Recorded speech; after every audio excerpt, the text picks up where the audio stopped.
Coucou les amis, je suis Papy Domi et vous êtes sur ma chaîne Nature & Co, bienvenue.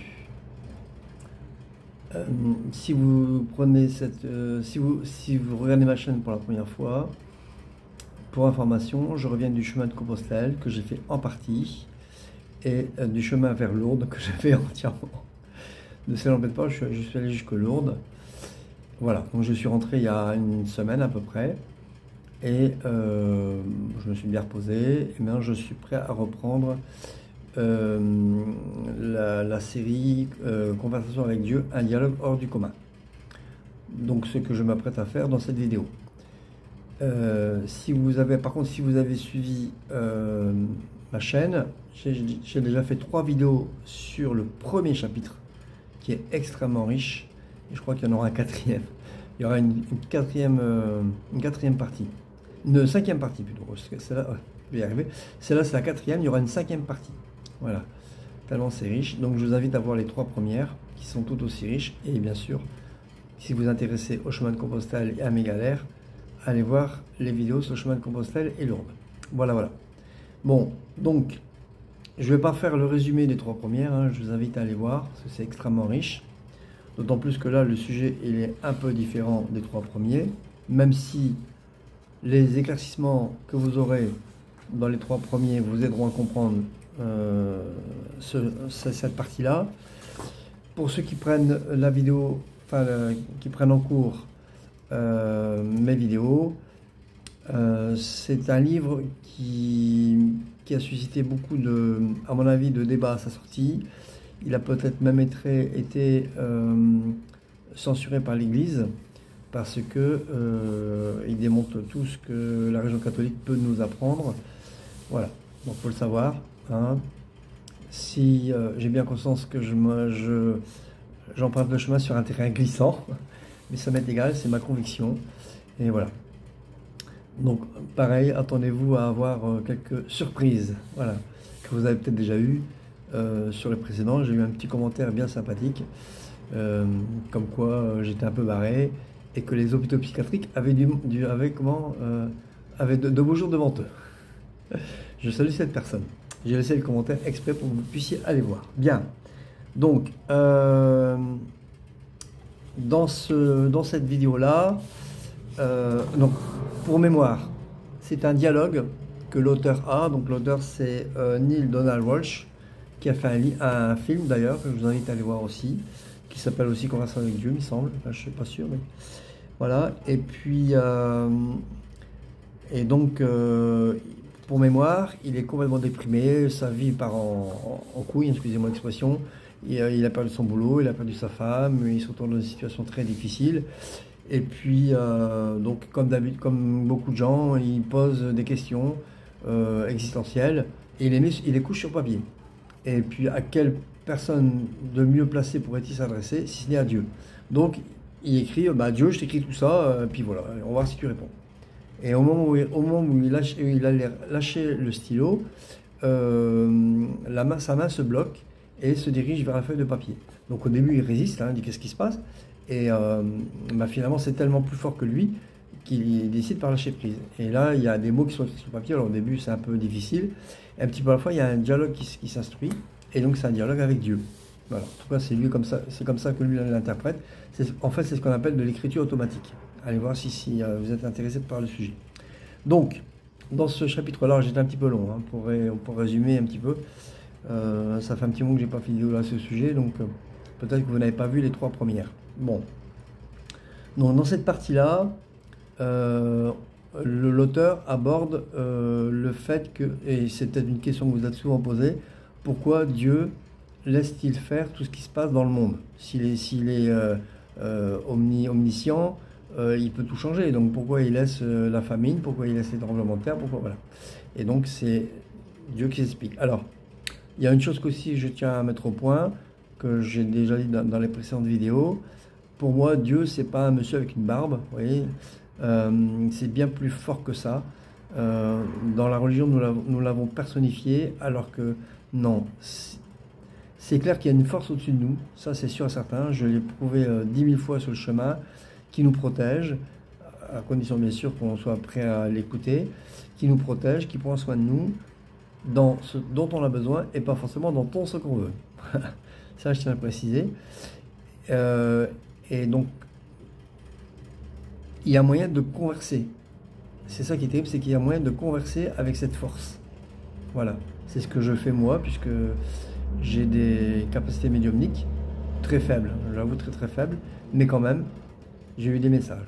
C'est pour ça que cette personne a dit que j'étais un peu barré, ça m'est égal, j'en ai aucun doute là-dessus. Ça m'a été prouvé maintes et maintes fois. Allez voir sur mes vidéos, vous allez comprendre. Bien, tout au moins sur le chemin. Alors, j'ai arrêté de blablater. Donc, l'auteur pose cette question. Alors, j'ai tant de choses à te demander, j'ai tellement de questions, je suppose que je devrais commencer par les grandes, les plus évidentes, comme celle-ci. Pourquoi le monde est-il dans un tel état? Alors, bon, on lui répond que cette question-là a été posée depuis la nuit des temps, et que, en fait, par tout le monde. Donc la formulation classique de la question est habituellement quelque chose comme: si Dieu est perfection et amour, pourquoi Dieu a-t-il créé la peste et la famine, la guerre et la maladie, les tremblements de terre, les tornades, les ouragans et toutes sortes de désastres naturels, de profondes déceptions personnelles et de calamités mondiales? Bon. Donc la réponse à cette question réside dans le plus profond mystère de l'univers et la signification la plus élevée de la vie. Donc, lui répond, enfin c'est aussi lui qui répond ça, mais dans la suite il marque: je ne montrerai pas ma bonté si je ne crée pas ce que tu appelles la perfection tout autour de toi. Je ne montrerai pas mon amour si je ne te laissais pas démontrer le tien. Alors, j'avais dit, il me semble, dans les précédentes vidéos que nous sommes dualité. Dans nous, êtres humains, même sur la Terre, le monde manifesté est basé sur la dualité. Le blanc, le noir, le bon, le mauvais. Bon, voilà, je ne vais pas faire la liste de tout, elle n'est pas exhaustive, bien entendu. Et donc, par rapport à cette dualité, Dieu nous laisse... Alors, quand je dis Dieu, c'est le divin, c'est... d'accord. Dieu n'est qu'un mot, finalement, hein, d'accord? Donc, je dis Dieu parce que c'est le mot qui est employé dans le livre. Donc, Dieu... alors, dans le monde non manifesté, il n'y a que de la connaissance. Le bien et le mal sont des créations humaines. Donc, dans le non manifesté, donc du côté de Dieu, hein, c'est tout ce qu'on ne peut pas... Alors, le non manifesté, c'est tout ce qu'on ne peut pas ressentir avec nos cinq sens. C'est de l'autre côté, qui existe, hein, évidemment. C'est une évidence pour moi, en tout cas. Donc, dans le monde non manifesté, il n'y a que de la connaissance. Voilà. Donc, il manque l'expérience. Et l'expérience est vécue sur Terre. Nous sommes dans un monde d'expérience. Et c'est par cette expérience que nous avons le choix entre ce que nous appelons, nous, êtres humains, le bien et le mal. Donc, Dieu, par la même occasion, nous laisse le choix entre ces deux possibilités. À nous de choisir, tout simplement. Si il nous empêchait de faire ça, c'est-à-dire que s'il nous empêchait de choisir le mal, par exemple, il n'y aurait plus de libre arbitre, il n'y aurait plus de pensée, c'est pratiquement impossible. C'est bien parce que le blanc existe que le noir, c'est bien parce que le noir existe que le blanc existe. C'est bien parce qu'il y a l'ombre qu'il y a la lumière. Vous voyez? Donc on vit dans un monde de dualité, c'est impossible de faire autrement. Voilà. Donc là c'est pareil. Là c'est pareil, nous avons toujours le choix de choisir le bien. Donc c'est ce qu'il marque, hein. Dans l'absolu, donc dans le non manifesté, il n'y a aucune expérience que de la connaissance. La connaissance est un état divin, mais la plus grande joie se trouve dans l'être. Être, cela ne s'attaque qu'à travers l'expérience. Donc, par rapport à ce que je viens de dire, dans le non manifesté, il n'y a que de la connaissance. Et nous, à travers l'expérience, nous pouvons quelque part atteindre ce non manifesté, enfin un tout petit bout, hein, juste comme un voile. On peut entreapercevoir ce voile à travers l'être. Donc l'être, c'est votre conscience, c'est votre âme, vous pouvez l'appeler comme vous voulez. C'est le lien entre le non manifesté et le manifesté. Les gens qui font des EMI, par exemple, ou qui font des voyages astraux ou des sorties de corps, on contacte avec cette âme. Et ils décrivent des choses qu'on peut difficilement décrire avec les mots, parce que justement, c'est dans ce monde manifesté, et qu'il n'y a que de la connaissance, il n'y a pas l'expérience. Je vous avais dit dans les premières vidéos qu'il y a d'abord l'expérience, ensuite il y a la pensée, non, ensuite il y a les sentiments, pardon, ensuite il y a la pensée, et ensuite il y a la parole. Et la parole, c'est ce qui vient en dernier. Et en sens inverse, il y a d'abord la parole, ensuite il y a la pensée, et ensuite il y a l'expérience. Et seulement avec l'expérience, vous pouvez éventuellement atteindre le divin. Tout au moins. Et donc là, en l'occurrence, l'expérience pour atteindre le divin, c'est la méditation. C'est le meilleur moyen en fait. Bon, après, il y a aussi des accidents. Il y a certains burn-out qui peuvent amener aussi à cet état-là. Mais bon, on ne va pas souhaiter ça. Le moyen le plus pacifique et le plus simple, c'est la méditation. Et à force de méditer, pour certains, pas tous malheureusement, pour certains, ils peuvent atteindre cet état. Voilà. J'ai fait 6 ans de méditation, ça ne m'est jamais arrivé. Mais j'y ai pu goûter quand même un petit peu, des états de bien-être, de paix intérieure. Et sur le chemin, j'ai vécu ça, j'ai pris ça en pleine figure. Donc je n'ai pas eu de contact avec le divin, non. Mais j'ai senti une joie intense que je ressens encore aujourd'hui. Voilà, après Lourdes. Bien, alors...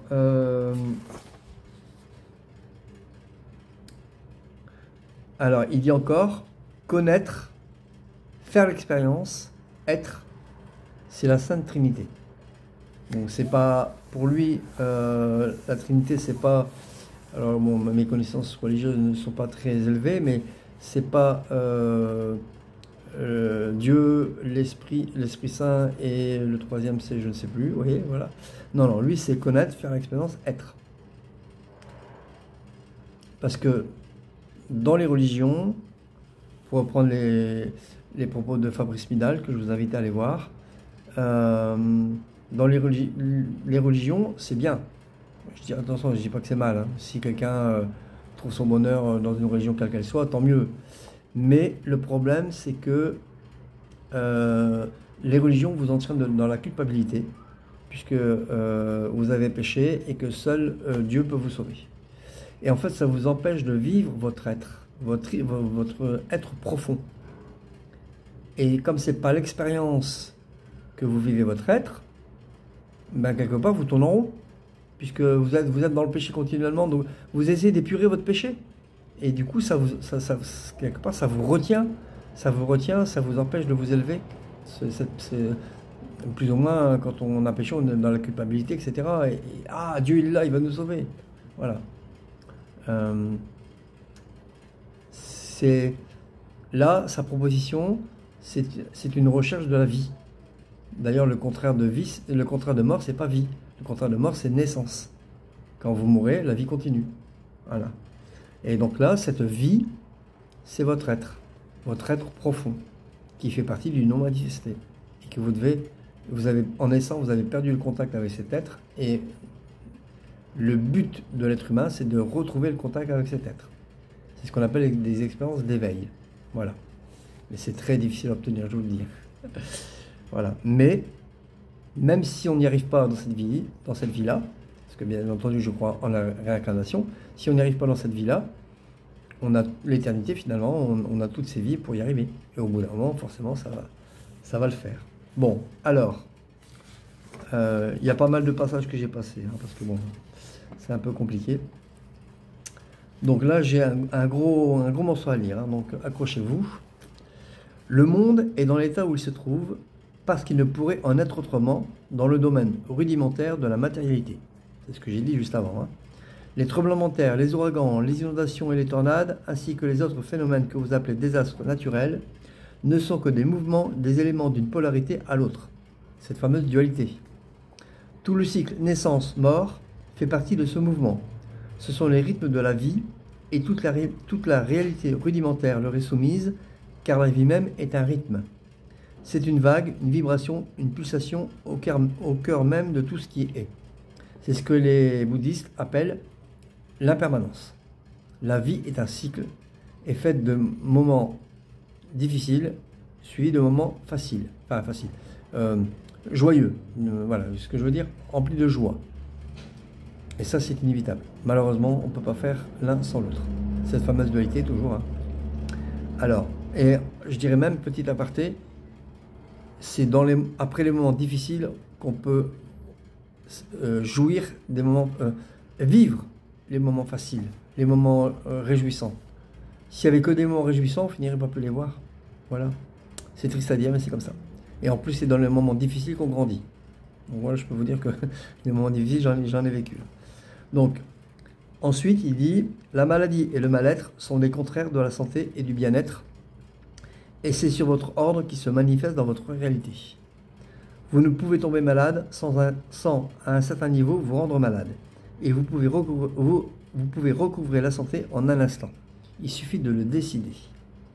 Les profondes déceptions personnelles sont des réactions que vous avez choisies, et les calamités mondiales sont les résultats d'une conscience mondiale. Donc là, je sens que je vais avoir des olés, les contestations, mais chez les Indiens, alors les Indiens d'Inde, bien entendu, hein, tout au moins les Indiens bouddhistes, parce que le bouddhisme est né en Inde, hein, il faut le savoir, Bouddha était indien.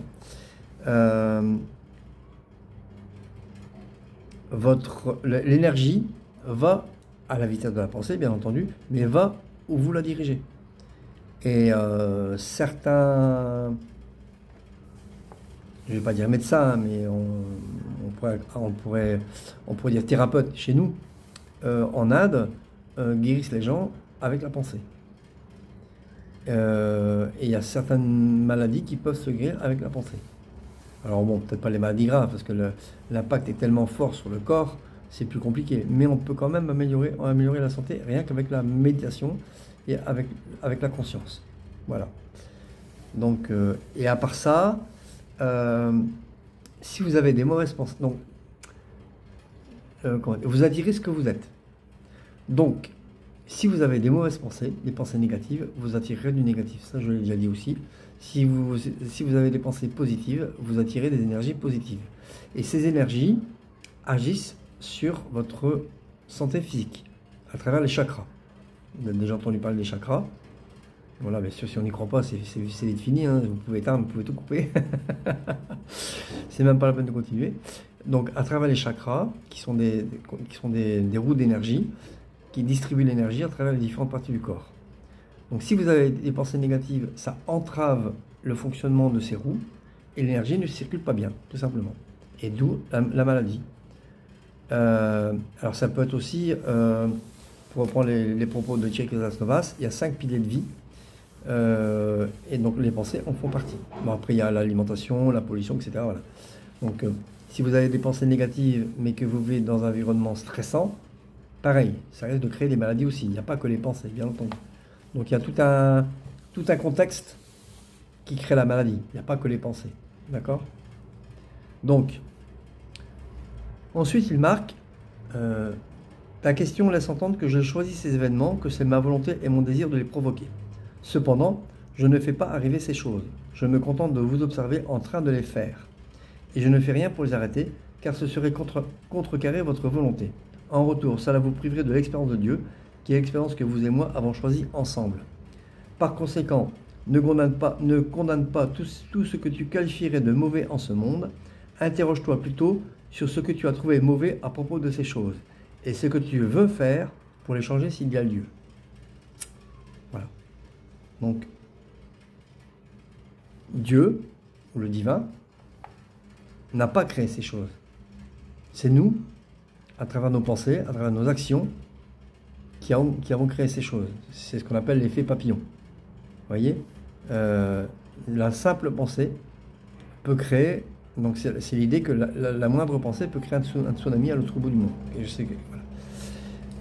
Et en fait, au niveau de l'énergie, quand vous avez une pensée, vous imaginez un peu une bulle qui s'élève dans le non manifesté et qui va s'accrocher sur quelqu'un ou une entité ou un événement ou qui a le même taux vibratoire que vous au moment où vous émettez cette pensée. Et quand il y a plusieurs personnes qui ont la même pensée en même temps, c'est ce qu'on appelle les égrégores. Donc là, c'est beaucoup plus puissant, évidemment. et l'impact peut être beaucoup plus important. Mais ça, Dieu, il est pour rien dans tout ça. Vous voyez? Donc, il laisse notre libre arbitre pour qu'on puisse, après tout, c'est à nous de modifier le monde. C'était Gandhi, quoi, qui disait « Sois le monde que tu veux voir changer ». Et c'est exactement ça, c'est exactement ça. Si vous voulez que les gens changent, changez-vous d'abord. On ne peut pas changer les gens, on peut se changer soi, mais on ne peut pas changer les autres. C'est impossible. C'est peine perdue. Et c'est épuisant. Alors, il le dit, hein, interroge l'extérieur plutôt que l'extérieur, donc l'intérieur de vous-même, en te demandant de quelle partie de mon soi est-ce que je veux faire l'expérience à présent devant cette calamité. Quel aspect de l'être est-ce que je choisis d'invoquer?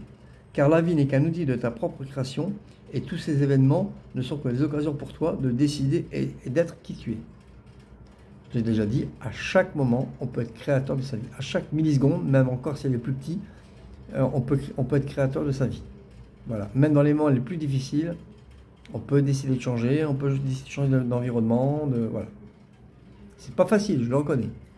Les gens qui vivent des choses très difficiles, je peux comprendre. Et en même temps, au niveau du non manifesté, même les choses les plus difficiles, et j'en ai vécu, c'est une expérience qui vous permet de grandir. Et à partir du moment où vous avez accepté cette expérience, je peux vous dire qu'elle passe beaucoup plus facilement, même dans les moments difficiles, et le chemin m'en a montré énormément. C'était des douleurs physiques, je n'ai pas un cancer, mais la façon dont vous voyez les choses, il y a des gens qui ont été déportés à Auschwitz, par exemple, et qui voyaient la vie belle. On est déportés à Auschwitz, des juifs. Vous imaginez, c'est quand même l'expérience la plus terrible qui soit, enfin, je pense. Donc, quel que soit l'événement, c'est la façon dont vous voyez les choses qui peut évoluer, qui peut faire évoluer les choses. Et du coup, votre situation va changer. Ça paraît bizarre, hein? La plupart des gens ont la démarche inverse. Voilà. Si j'avais ceci, si j'avais cela, je me sentirais mieux. Ben non, justement. C'est parce que vous switchez votre façon de voir que vous allez recevoir. Voilà. C'est dingue, mais c'est comme ça. Alors, ça, c'est la phrase primordiale. Ça va être difficile à assimiler, je vous le dis. Ça va peut-être faire un choc chez certains, mais c'est la phrase primordiale. Quand vous avez assimilé ça, quand vous avez accepté votre vie, quelle qu'elle soit, je dis bien quelle qu'elle soit, mais cette phrase, elle est magique. Car chaque situation est un cadeau. Chaque situation est un cadeau. Et dans toute expérience est caché un trésor. Je reprends, ça c'est un bouquin que j'ai lu qui m'a bouleversé il y a très très longtemps. Une dame, c'est... non, j'ai oublié son nom. Elle a un nom en particulier, c'est ce dont je me souviens. Mais c'est une dame qui assistait les gens en fin de vie dans les hôpitaux. Et elle a assisté la fin de vie de François Mitterrand. Et dans cet hôpital, il y avait une autre personne. Il y avait une partie de son corps qui fonctionne encore. Elle était atteinte de myopathie, je crois. Il n'y avait qu'une seule partie de son corps qui fonctionne encore. C'était un œil. Alors, je ne sais plus si c'est l'œil droit ou le gauche, on s'en fout. Mais un œil. C'est-à-dire que pour dialoguer avec les gens, elle clignait des yeux. Vous imaginez le trauma que ça peut être, quoi. Et bien, contrairement à ce qu'on pourrait croire, cette dame était heureuse. Heureuse dans son état. C'est quand même dingue, quoi. Pourquoi il y a des gens qui y arrivent et qu'il y a des gens, au moindre bobo, aïe, aïe, aïe, aïe, j'ai mal, qui se plaignent tout le temps. Vous en connaissez sûrement dans votre entourage, hein? Moi, j'en ai connu. Bon, ces gens-là sont insupportables. Alors, pourquoi il y a des gens qui vivent un truc complètement dingue et la vie est belle? Je pense aussi à l'homme tronc, par exemple, qui a des femmes à gogo, voilà, ils se font inviter partout.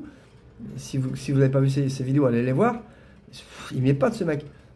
Et là, cette femme qui a plus qu'un œil qui fonctionne et la vie est belle. Alors, c'est qu'il y a quand même quelque chose, quoi. C'est bien la façon dont on voit les choses. Ça peut pas être autrement. Bon. Et là, donc cette situation, je la répète, hein, chaque situation est un cadeau et dans toute expérience est caché un trésor. Quand vous avez dépassé cette difficulté, waouh. Alors là, c'est le ciel bleu, quoi. C'est magnifique. Mais il faut traverser. C'est ça le plus difficile. Donc, accrochez-vous. L'impermanence. Moi, quand quelque chose ne va pas bien, je suis bavard, désolé. Quand quelque chose ne va pas bien dans ma vie, je me fie à l'impermanence. Et après l'orage vient le beau temps. Et voilà, quoi. Bien, alors. Ensuite, il dit, N'oublie pas qui tu es au moment où tu seras encerclé par ce que tu n'es pas, mais loue la création au moment où tu cherches à la changer. Et sache que ce que tu feras au moment de ta plus grande épreuve sera peut-être ton plus grand triomphe. C'est ce que je marque, c'est ce que je dis. Car l'expérience que tu crées est une information de qui tu es et qui tu veux être. Donc, ça veut dire, dans le non manifesté, ça n'est que amour, joie, voilà. Il n'y a pas le bien, le mal n'existe pas, c'est amour et joie. L'amour divin, qu'on ne peut pas traduire ici dans le monde manifesté, c'est pas possible. Mais en tout cas, c'est l'amour avec un grand A, l'amour pour la vie, en fait, l'amour pour la vie et la joie. Et quand il marque, n'oublie pas qui tu es. Alors, avant il dit, par conséquent, sois une lampe dans l'obscurité et ne la maudis pas. Donc, quand il dit, n'oublie pas qui tu es au moment où tu seras encerclé par ce que tu n'es pas. Quand vous êtes dans ces moments négatifs, c'est pas vous. C'est pas votre être. Votre être, il n'est que joie. Et c'est pour ça que vos mal-être vous retiennent vous empêchent de rencontrer votre être. Il faut dépasser tout ça. Et quand vous aurez dépassé tout ça, vous pourrez vous élever. Voilà.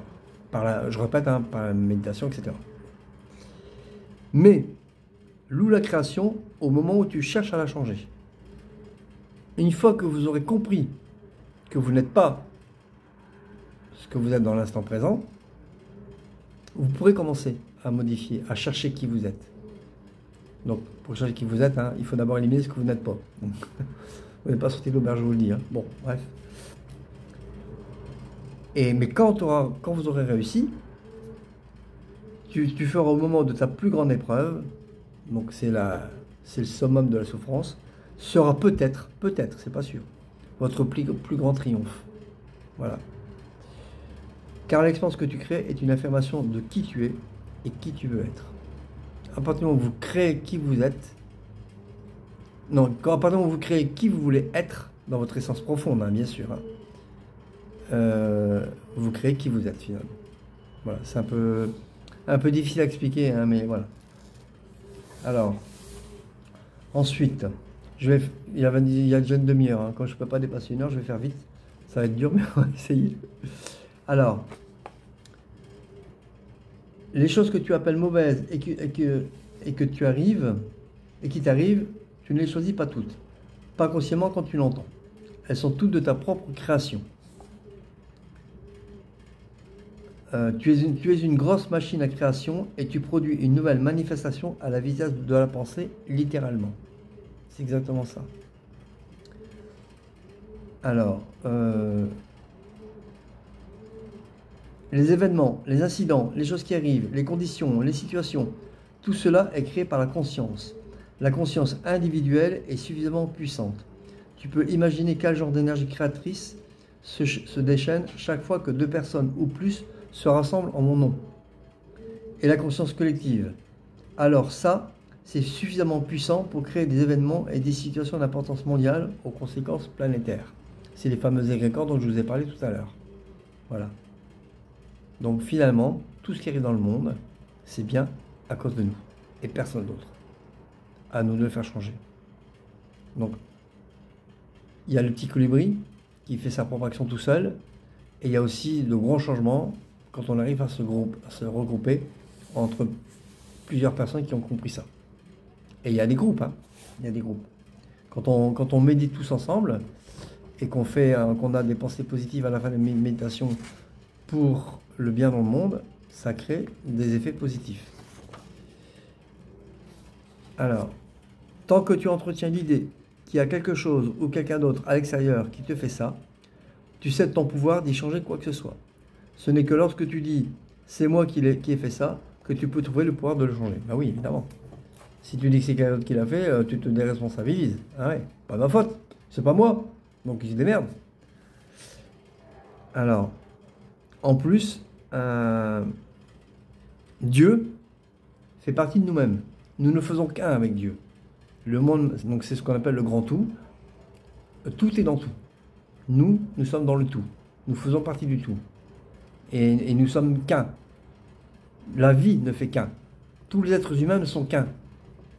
Et c'est bien parce que les gens n'ont pas compris ça qu'il y a les guerres. Voilà. et les conflits, les machins. On n'est pas sorti d'auberge, je vous le dis. Hein. Nous ne faisons tous un seul, une seule grosse identité, qui est la vie. Voilà. Donc finalement, tout est interrelié. Quand vous avez une action, il y a une grosse répercussion. Je l'ai déjà dit, mais c'est tellement énorme que ça vaut le coup de le répéter.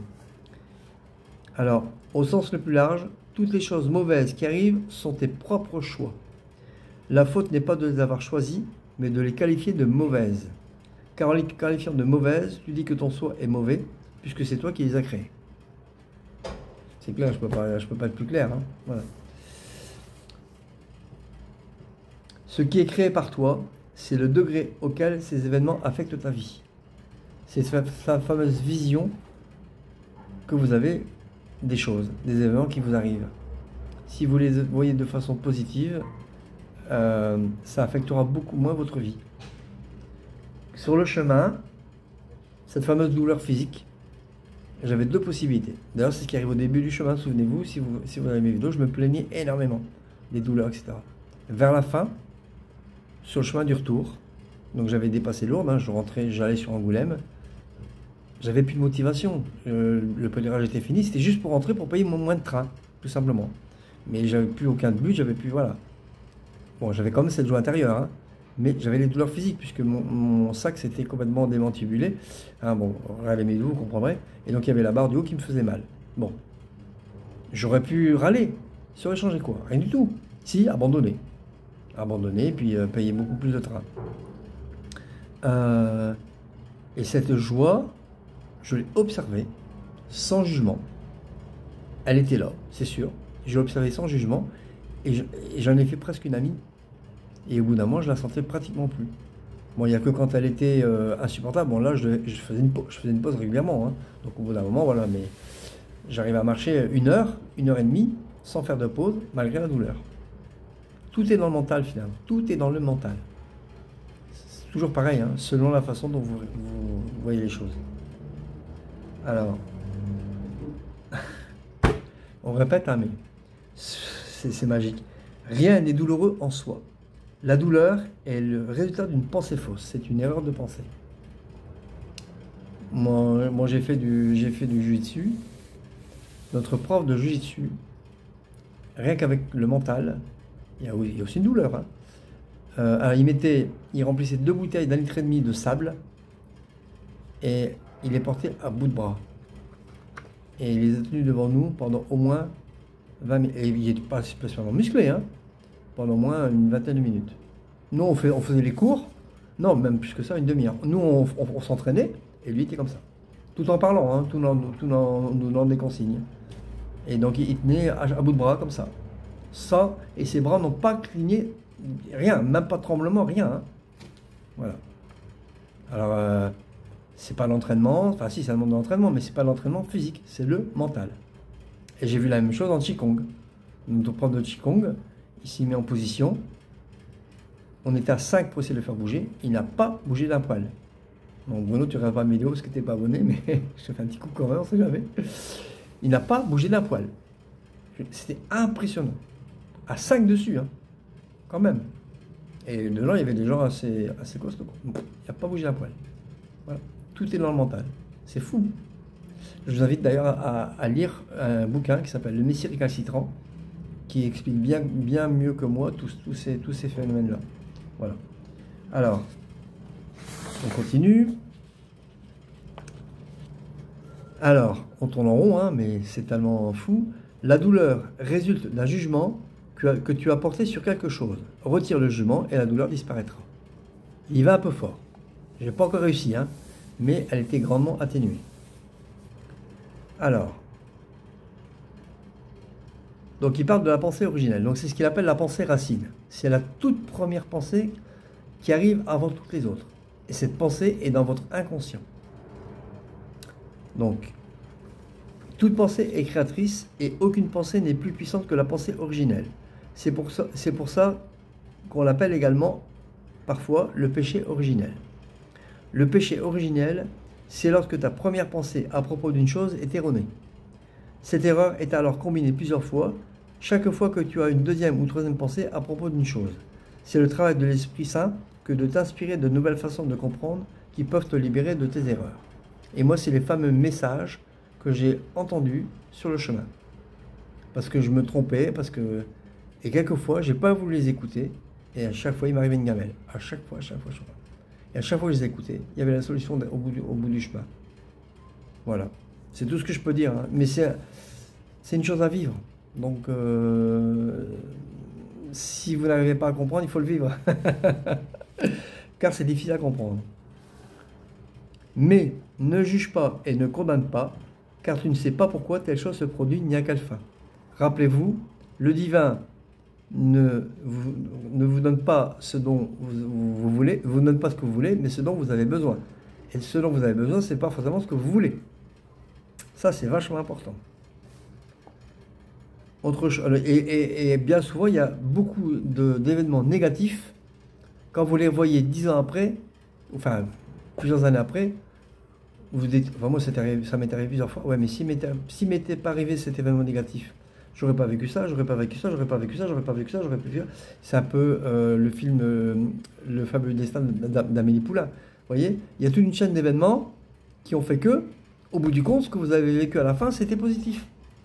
Donc finalement, alléluia. Vous voyez, voilà. Et rappelle-toi ceci, j'ai mis 3 points d'exclamation tellement c'est fort. Ce que tu condamnes te condamnera, et ce que tu juges, tu le deviendras un jour. Ne jugez pas, parce qu'à votre tour, vous serez jugé. Pardonnez. Ne condamnez pas, parce qu'un jour là, vous serez condamné. Voilà. Pardonnez, pardonnez, pardonnez. Le pardon, c'est le plus beau cadeau que vous puissiez vous faire pour retrouver la sérénité. Si vous avez de la rancœur, si vous avez de la haine, ça se retourne contre vous avec la maladie. Vous psychosomatisez finalement. Voilà. C'est pas facile. Je sais qu'il y a des gens, pour leur pardonner, c'est compliqué. Hein. Mais malgré tout, voilà.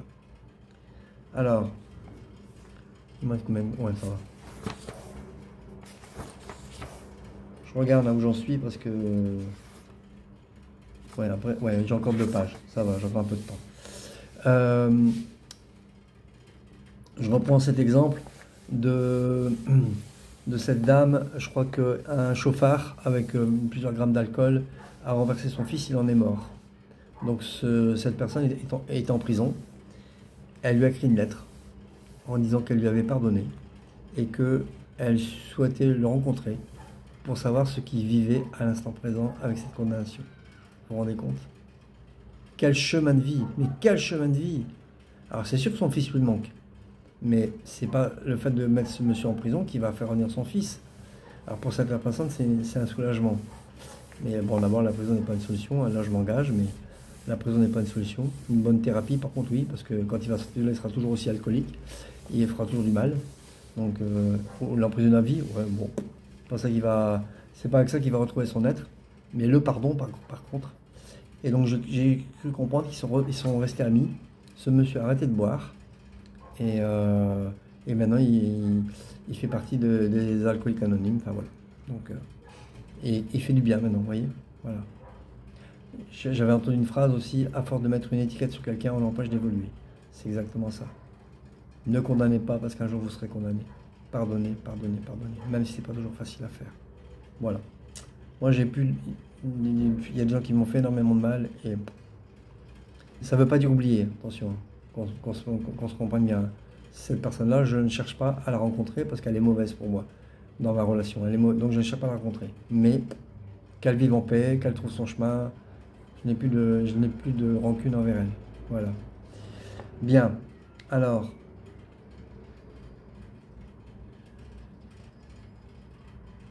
Oui, alors une petite phrase. Hein. Je n'ai jamais établi de bien ni de mal, de choses à faire ou à ne pas faire. Ce serait enlever complètement ton plus grand cadeau, l'occasion de faire ce qui te plaît et d'en éprouver les résultats. Bah oui, si vous faites du mal, il faut en subir les conséquences. Vu que vous attirez ce que vous êtes, si vous faites du mal aux gens, attendez-vous à ce qu'on fasse du mal à votre tour. C'est normal. C'est dans l'ordre normal des choses. Comme un mouvement, en fait. On attire ce qu'on est. Voilà. Mais vous avez la chance de créer à nouveau, de créer du bien, pour renverser la balance. Voilà. À l'image et à la ressemblance de qui vous êtes vraiment. puisque là-haut, c'est, enfin là-haut, dans le non manifesté, c'est la joie et l'amour pour la vie. Alors, donc, elle ressemble de qui tu es vraiment, l'espace nécessaire pour produire une réalité de plus en plus élevée de toi-même, fondée sur ton idée la plus élevée de tes capacités. Autrement dit, au plus vous aurez de pensées positives, au plus vous ferez le bien autour de vous, au plus vous allez prendre confiance en vous dans ces capacités de faire du bien autour de vous, et plus vous allez vous élever spirituellement, et plus vous allez rencontrer votre être, etc., etc., etc. Et après, c'est un cercle vertueux. Alors, oui, donc voilà, c'est un petit peu ce que j'ai dit tout à l'heure. Hein. Pourquoi Dieu nous laisse faire? Dire qu'une chose, une pensée, une parole, une action est mauvaise, ce serait ni plus ni moins te dire de ne pas la faire. Te dire de ne pas la faire, ce serait te l'interdire. Te l'interdire, ce serait te restreindre. Te restreindre, ce serait de te refuser la réalité de qui tu es vraiment, c'est-à-dire l'amour. De même que l'occasion pour toi de créer et de faire l'expérience de cette vérité. Il y en a qui disent que je t'ai donné le libre arbitre, mais ces mêmes personnes prétendent que si tu ne m'obéis pas, je t'enverrai en enfer, les fameux péchés. Quel genre de libre arbitre est-ce là? Est-ce que ça n'est pas une façon de tourner Dieu en dérision, ainsi que toute forme de relation véritable entre nous? Je vous pose la question. Est-ce que le péché, comme dit la religion catholique, enfin la religion chrétienne, même la religion chrétienne, est-ce que le péché peut vous faire évoluer spirituellement? Non. Le péché, c'est la culpabilisation, et franchement, oui, on a fait des conneries. On a fait des conneries, bah, moi aussi, c'est comme tout le monde, je suis qu'un être humain. Et alors, on les assume, comme un adulte, on les assume, on essaie de réparer, et après on essaie de faire le bien. Bon, les deux sont, tout est concomitant, hein. On peut très bien faire le bien tout en assumant le mal qu'on a pu faire, alors, les erreurs qu'on a commises. Voilà. Mais voilà, c'est tout. Et il n'y a pas plus de péché que de machin, que de je sais plus, tomate en boîte, enfin, je sais plus comment on dit. Hein. Voilà. Bon, bah voilà. Bon, bien, et bah écoutez, ça a été moins long que prévu, 42 minutes, c'est bien, je suis content. Malgré que je suis bavard. Et après, c'est un autre sujet, on parle du ciel et de l'enfer. Ah, ça va être chouette aussi. Vous voyez, il y aura une 5e partie, je vous dis quand ce livre est très riche. Donc, ouais, bon, on verra ça plus tard. Donc voilà. Bien, bah écoutez, si cette vidéo vous a plu, ben, comme d'habitude, hein, clap, commentez, likez, abonnez-vous, partagez. Donc c'est LAP. C comme commenter, L comme liker, A comme abonner. Abonnez-vous si ce n'est pas déjà fait, et P comme partager. Je vous rappelle que mon compte Tipeee est toujours actif puisque je n'ai toujours pas recouvert mon découvert suite au chemin de compostage qui m'a coûté une blinde. Je suis complètement laminé au niveau financier. Je repars en trek dans une vingtaine de jours qui va aussi me coûter de l'argent. Donc, et que bien sûr je vais filmer, bien entendu. Hein. Cette chaîne n'est pas prête de s'éteindre, je vous le dis. Donc, si vous me suivez toujours et si vous aimez toujours mes contenus, j'ai besoin d'aide, j'ai besoin de votre aide, plus que jamais. Donc, voilà. Donc les tipeurs sont toujours les bienvenus. Lâchez-vous, lâchez-vous. Et puis je mettrai le lien en description comme d'habitude. Voilà. Je vous souhaite à tous une bonne après-midi ou une bonne journée selon laquelle vous regardez cette vidéo, une bonne nuit si vous la regardez le soir. Et puis je vous dis à la prochaine fois. Salut!